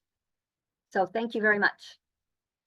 Wonderful. Thank you so much, Anne. One of many things I learned from your talk was that there's a specific word for insect poop, and that's just great to know. Yes, it is. It's good at the next cocktail party. Yes, it is. Or if there's any connections. We've got a couple of questions for you, and Okay. folks keep making them roll in as you have thoughts. How can we reconcile the soil health goal of keeping the soil covered, potentially with residue, with what you're saying about removing all of the residue to prevent pathogens? I know. Well, with anything, it's a balance. You're going to win some and lose some. So by leaving the refuse, you're getting one benefit. By tilling it under, you're getting another benefit. So yeah, you just have to weigh the pros and cons and decide what's important for you and what diseases or insects you're seeing, because it's not a simple answer all the time, because there are certain benefits to every practice. So yeah, it's not a simple question. Yeah, the thing, no-till is great. You're leaving all that refuse there. But if you've got diseases, they might produce spores that are going to infect the new plants coming up. Also, with that no-till, maybe you're using a whole lot more glyphosate. That's not a good thing either. So yeah, agriculture is a tricky thing. You've really got to weigh your options. I think the one important thing with all of these diseases is a good rotation. That's just necessary. Even if you're leaving the corn stubble, you want to alternate those crops, because, follow it with a soybean crop, because they're not going to get those same diseases. So rotation is really important. And for veg crops, we tell growers, if you can do a 3-year rotation out of that field by plant family, that's a good rule of thumb. Noted. Thank you. Got another question. If you can speak more to why you should avoid monocultures as a proactive method for pest control. Well, we have to have monocultures. I mean, because we're trying to feed a hungry planet. So it's just more efficient to have, 30 acres of corn versus a row of corn, a row of soybeans. We just can't, we've got to have monocultures. But like I said, most diseases, in our home landscapes, diseases are very specific, and most pests are pretty specific. So if you have a lot of different kinds of plants in a yard or a garden, or you rotate, you can decrease the chance of one pest or one disease wiping out everything. Like in my town of Williston, all of our street trees are ash.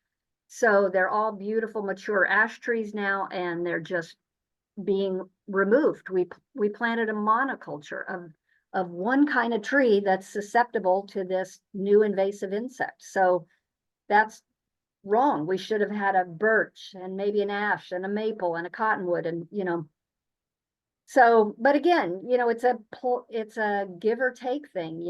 You want a monoculture if you're talking about big ag and you're trying to make things efficient with your machinery and fertilization and things like that and planting.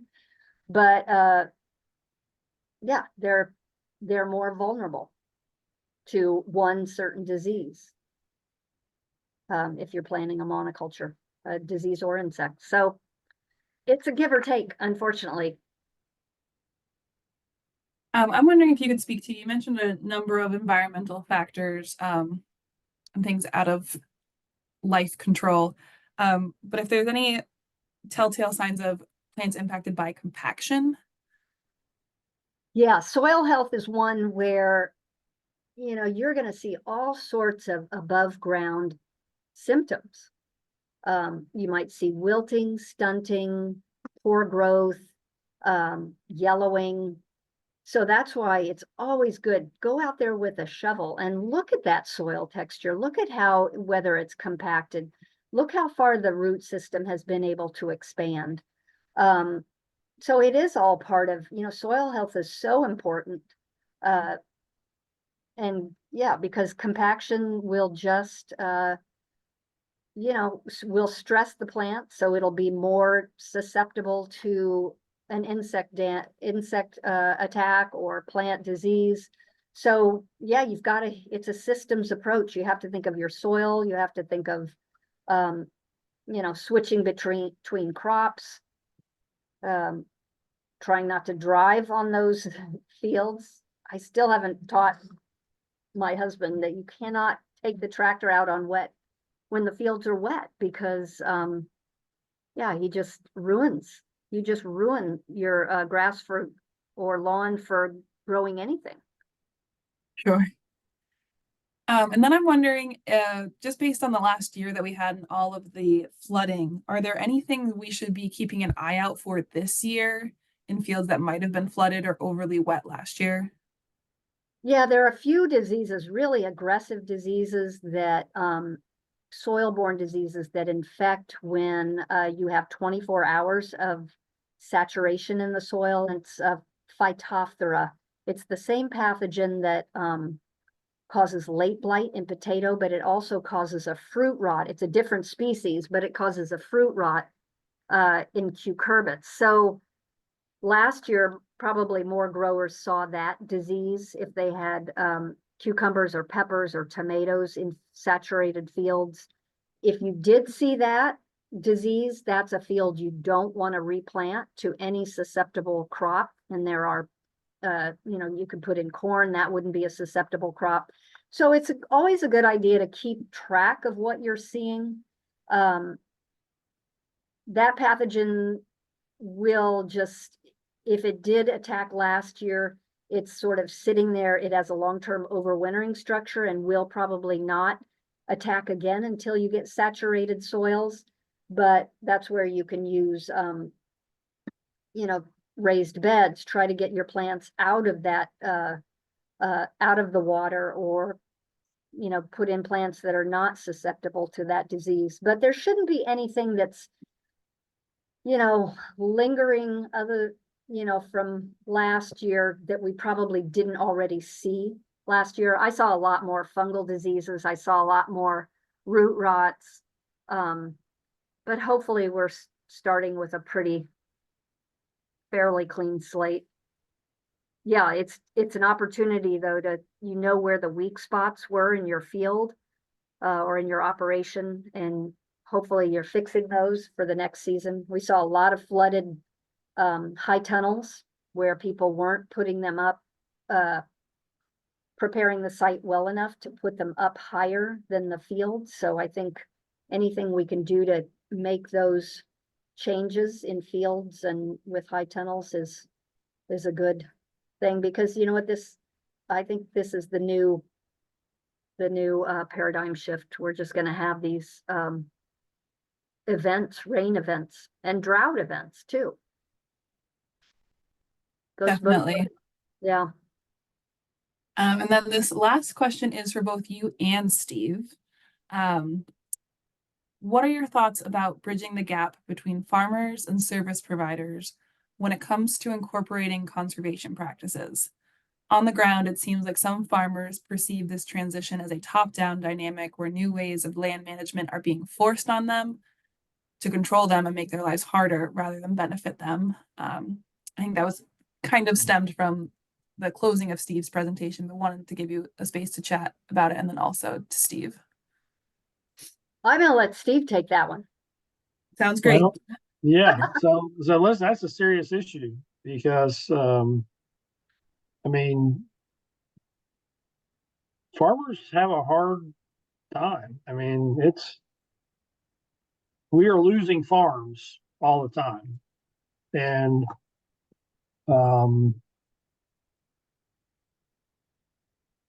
it's because it's hard to do, and things keep getting added to make it more difficult for them.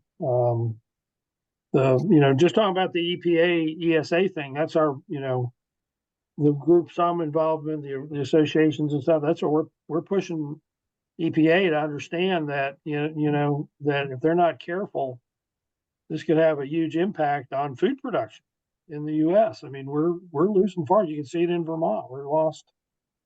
I just saw this, I can't remember it, but we've lost a chunk of farms over the last few years. And I don't know if you ever heard of the expression twilight farmer.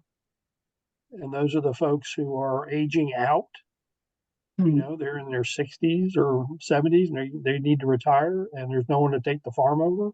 I just heard testimony from a dairy farmer just yesterday, this morning, about, they're about $4 million in debt.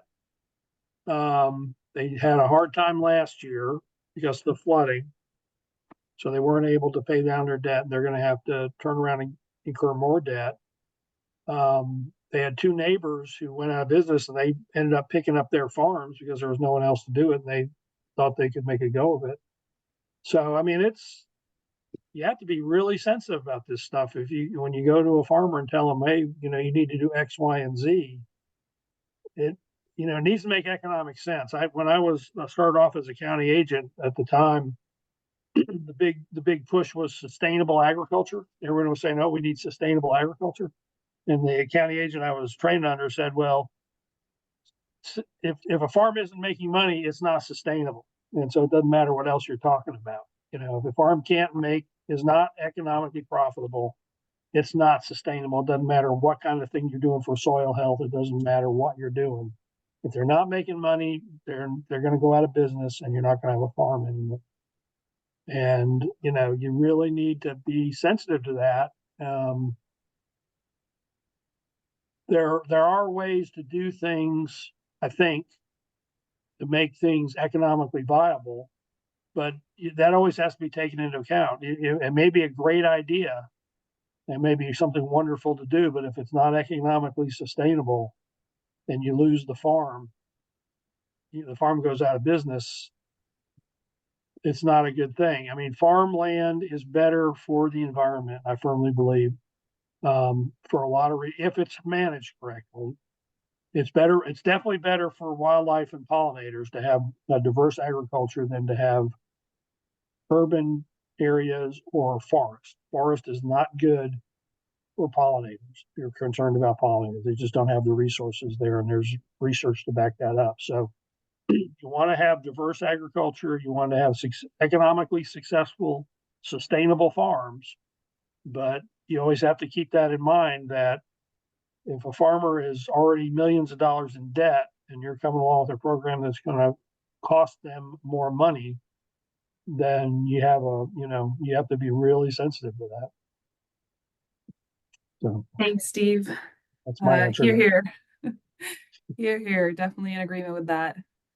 As we are wrapping up, I want to thank Steve and Ann deeply for your time today. Mel's also going to put into the chat the evaluation for today. Please let us know what you think. And our next class will be a week from today, from 2 to 4 on Tuesday, and we'll have Alyssa, Cheryl, and Aaron from the American Farmland Trust. The homework, I'm just going to be honest with everyone, it doesn't exactly match what we're going to talk about next week, but it's a really good chapter and I think is applicable to a lot of our work, and we haven't touched on it yet. So please read chapter 18 on nutrient management. Again, not directly applicable, but is a good chapter. So please check that out. And with that, thank you everyone for coming. Thank you again, Ann and Steve, for your time and your energy. And we really appreciate everyone being here today. Thank you very much. Thank you. Bye-bye.